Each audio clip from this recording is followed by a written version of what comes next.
ومن اللي خرج يسوع للطريق جرى لعنده واحد الراجل وطاح قدامه على ركابيه وسولو: المعلم المزيان، اشنو اللي يمكن لي ندير باش نورث الحياة الدايمة؟ وجاوبوا يسوع: علاش كتقول لي المزيان؟ راه ما كاين حتى شي واحد مزيان من غير الله بوحده. الوصيات راك كتعرفهم: ما تقتل، ما تفسد، ما تسرق، ما تشهد بالزور، ما تغش، تهلا في باك امك. وهو يقول ليه الراجل: المعلم، راني درت بهاد الوصيات كلهم من صغري.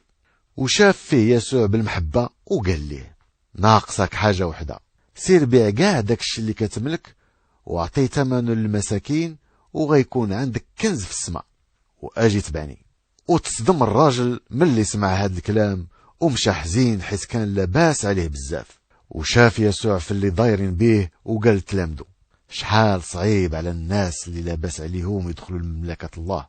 وتعجبوا التلامذ من كلامه، وعاود قال لهم: أولادي، شحال صعيب على الواحد باش يدخل لمملكة الله.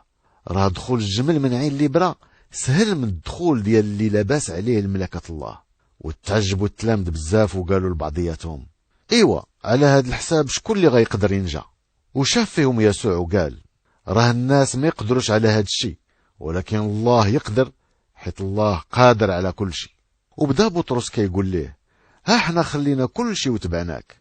وقال ليه يسوع: نقول لكم الحق، كل واحد سمح في داره ولا خوته ولا خواتاته ولا امه ولا باه ولا ولاده ولا الاراضي ديالو على قبلي وعلى قبل البشاره، راه غادي ترد ليه في هاد الدنيا، واخا غادي يكون تعدو داكشي اللي سمح فيه على 100 مرة، من الديور والخوت والخواتات والموات والولاد والاراضي.